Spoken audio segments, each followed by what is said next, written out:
पहला सवाल तो यही है कि गंदम की रोटी में ऐसी क्या कमी है जो अब हर कोई मल्टीग्रेन आटे के मशवरे दे रहा होता है, और इसका सबसे बड़ा फायदा क्या है?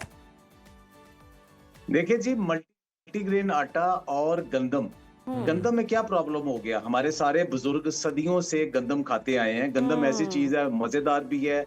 हमारा मैदा भी उसके साथ एडजस्ट था। जी जी जी। चूंकि हमारे जो बुजुर्ग थे वो खाते थे, सुबह शाम खाते थे, हर टाइम खाते थे गंदम। हम्म। असल बात ये कि गंदम के अंदर एक प्रोटीन है जिसे हम ग्लूटन कहते हैं। हुँ। वो ग्लूटन जो है ना, मैदे कमजोर हो गए हैं, अब वो डाइजेस्ट नहीं हो रही। डाइजेस्ट नहीं पहले सब होते। मशक्कत किया करते थे, बहुत ज्यादा मशक्कत करते थे, हम्म। खेतों में काम करते थे, मशक्कत करते थे, वो डाइजेस्ट कर लेते थे। सही। अब असल बात ये है कि एक तो हमने फाइबर निकाल दिया जिसने उसको स्लो करना था, कैलोरीज थोड़ी सी कम करनी कम थी, करनी थी। बेहतर करना था। दूसरा, हमने उसे बहुत कुछ निकाल के उसकी गजाइत कम कर दी।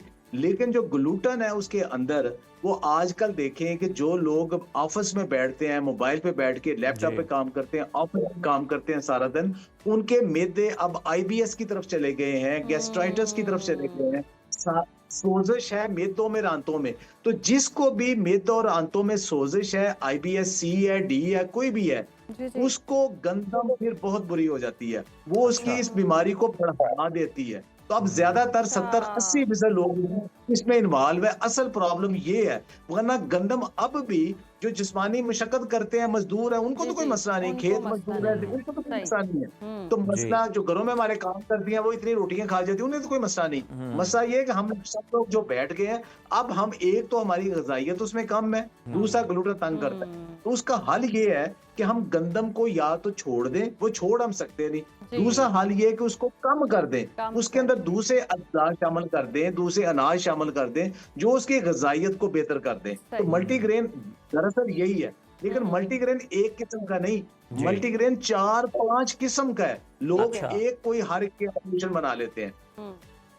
जी जी। अच्छा शहजाद साहब, बिल्कुल हम ये भी आपसे जानेंगे, लेकिन इससे पहले ज़रा ये भी प्रॉब्लम समझा दें। ये भी बहुत ज़्यादा डिबेट हो रही होती है, लोग कंफ्यूज होते हैं, कहते हैं कि अगर आप खालिस अपनी गंदम है वो आप चक्की से पिसवा के ला रहे हैं वो हेल्दी है, लेकिन जो आप बाजार से आटा ले रहे हैं वो सिर्फ सफ़ेद आटा है, उसमें से मैदा, फाइन, इस तरह की जो चीज़ें हैं वो निकाल ली गई हैं, अलग कर लिया गया है और वो ज़्यादा नुकसानदेह है। तो बताइएगा, क्या ये बातें सही हैं? देखिए, जो खालिस गंदम आपने पिसवाई है, जी। उसके अंदर सबसे ज्यादा जो चीज रह जाती है वो उसका फाइबर है। हम्म। बाकी जो फाइन आटा है, जो सफेद आटा हमें पसंद आ गया कि हमारे दांतों को ज्यादा मेहनत ना करनी पड़े, वो सफेद आटे में दरअसल वो फाइबर निकाल दिया। उसके अलावा आपने क्या निकालना है? सूजी निकाली, ठीक है, उसके अंदर थोड़ी सी जी। प्रोटीन भी निकल गई। बाकी तो जो उसके अंदर मिनरल्स है वो इवनली डिस्ट्रीब्यूट है। आप सही। उसमें स्टार्च क्या निकाल लेंगे? स्टार्च तो उसके अंदर पहले ही 80 से 85% स्टार्च है, वो कितना वो आप निकाल लेंगे? जी। तो ठीक। उसमें सबसे अहम चीज यही है कि जो आपने फाइबर निकाल दिया। ठीक है। ओहो हो। अच्छा शहजाद साहब, जिस तरह से हम पहले सुनते होते थे पत्थर की चक्की का आटा, और बहुत सारे गांव में हम देखें इस तरह बनता भी है, पिसता भी है। अब नई टेक्निक्स आ गई हैं, नई मशीनें आ गई हैं, कौन सा बेहतर तरीका है?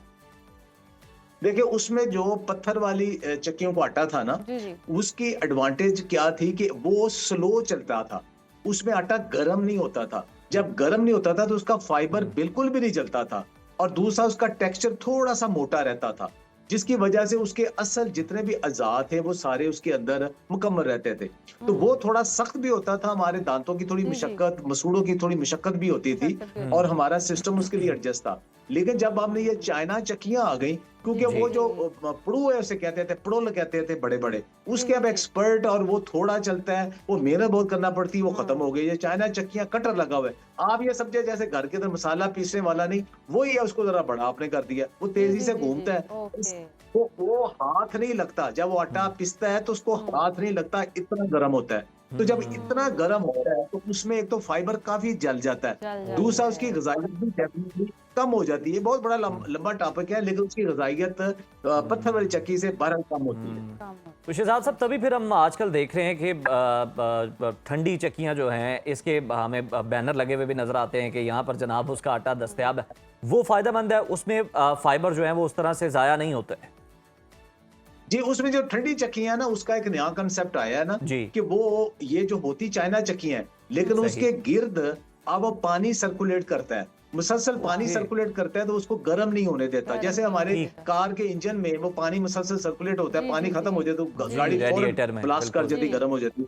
इसी तरह वो सिस्टम किया है ताकि उसको ज्यादा गर्म ना हो। गर्म अब ना ये हो। भी चक्कियां आ रही हैं, रिलेटिवली बेहतर है, बेहतर डेफिनेटली है। जो चीज भी सही। आती है वो बेहतर होती है। सही। अच्छा शहजाद साहब, अगर मल्टीग्रेन आटे की बात करें तो गंदम के साथ साथ कौन से मजीद ऐसे 4-5 अनाज हैं जो शामिल करके एक कंप्लीट मील या कंप्लीट अच्छी एक रोटी जो सही वे में आप खा भी सकें और आपके लिए हेल्दी या गंदम के साथ जो भी काफी है। जो भी काफी है। देखिए, पहली बात तो ये है कि जब भी हम मल्टीग्रेन या हेल्थ की बात करते हैं तो ये हमारे जो 30-40% लोग हैं जो डायबिटीज के मुब्तला है, वो शोर मचाना शुरू करते हैं। ये शुगर के लिए ठीक है, पर शुगर एक अलग मसला है, डायबिटीज एक अलग मसला है। पहले ये देखें कि हम ऐसी गंदम खाएं, ऐसा खाना खाएं, हमें डायबिटीज हो ना।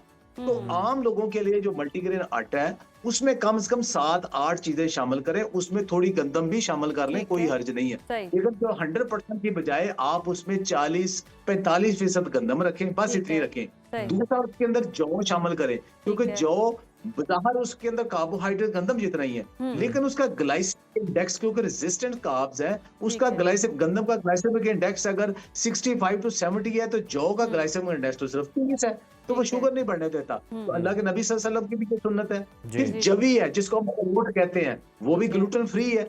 सही। उसके अलावा फिर आपने मिलेट शामिल करने हैं, कई किस्म के मिलेट्स हैं हमारे यहाँ जो आम अवेलेबल है, वो है बाजरा और ज्वार। बाजरा और ये सही। छोटे दाने होते हैं, फाइबर ज्यादा होता है, प्रोटीन ज्यादा होती है, इतनी आसानी से ये डाइजेस्ट नहीं होते और शुगर स्पाइक नहीं करते। ठीक फिर है। उसके अंदर आ जाते हैं ये छोटे दाने जैसे अलसी है, और सुपर फूड्स जी, आ जी, जाती जी, हैं जी। जैसे किनवा, एमरंथ और बकवीट है। अब बकवीट हमारे यहाँ अवेलेबल नहीं इतनी, वो स्कर्दू में होती है लेकिन वो इतनी ज्यादा अवेलेबल नहीं है, एमरंथ होती नहीं। तो सबसे ज्यादा दुनिया में जो सुपर फूड है, जो अकेली भी अगर आप खाएं, आप ये सब कुछ छोड़ छाड़ के अकेली भी चीज खाएं, तो वो किनवा है। तो वो किनवा अच्छा। शामिल करें, जी, फिर जी, पत्तों जी। वाली चीजें शामिल करें, जैसे मेथी है, मोरिंगा है, और अलसी शामिल करें, तिल शामिल करें। ये सारी चीजें शामिल करके जब करते हैं, उसमें क्या होता है, गंदम में जिंक बहुत थोड़ी है तो आपको यहाँ से जिंक मिल जाएगा, वहां ठीक है। मैग्नीशियम थोड़ी है, आपको यहाँ में वो मिल जाएगा। इन सब में ग्लूटेन नहीं है, स्वाय उसके बारले के, ठीक तो है। वो आपका ग्लूटेन कम हो गया, कम हो ग्लूटेन गया। कम हो गया, फाइबर आपने ज्यादा कर दिया। तो ये एक ऐसी भरपूर ग़िज़ाइयत वाली मिल जाती है जो आम लोगों ने खानी है।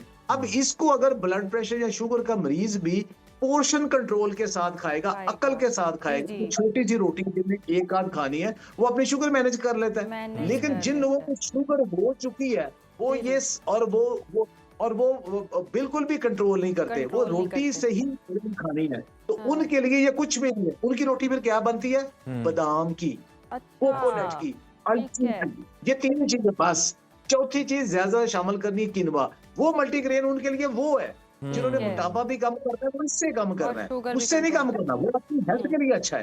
लेकिन सही। अगर आपको ग्लूटेन सेंसिटिविटी है, आप आईबीएस के पेशेंट है, आप गैस्ट्राइटिस के पेशेंट है, तो फिर आप गंदम और बारले, इसका ठीक एक है। दाना भी नहीं चाट सकते, सिर्फ सही, रोटी की सही, शक्ल में सही।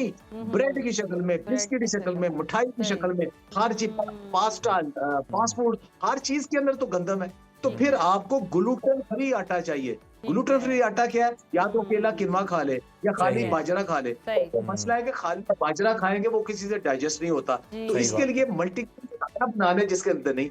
अब प्रॉब्लम क्या हुआ है, मार्केट के अंदर लोगों ने देखा कि मल्टीग्रेन बहुत बिक रहा है, बिक बहुत रहा है। लोगों का है, उन्होंने क्या किया, चावल ज्यादातर शामिल करके जी, सस्ते जी, से, जी, जी, और जी। सस्ती दालें शामिल करके, तो उसको मल्टीग्रेन, बाकी 80% गंदम होती है, 80% गंदम होती है, जी, जी, जी, बाकी जी। सस्ती चीजें शामिल करके मोटा खा के मल्टीग्रेन गंदम। बना दिया। लोग कहते हैं जब हमने मल्टीग्रेन खाया हमारा एक शुगर नहीं कंट्रोल हो रही, हमारा जी, फलाने नहीं जी। कंट्रोल हो रहा, वो गलत है। या तो रिलायबल सोर्स से ले, या जो मैं चीजें बना रहा हूँ उसे खुद बनाए। उससे खुद बना लें। बहुत ज़बरदस्त, बहुत शुक्रिया शहजाद साहब आपके वक्त का।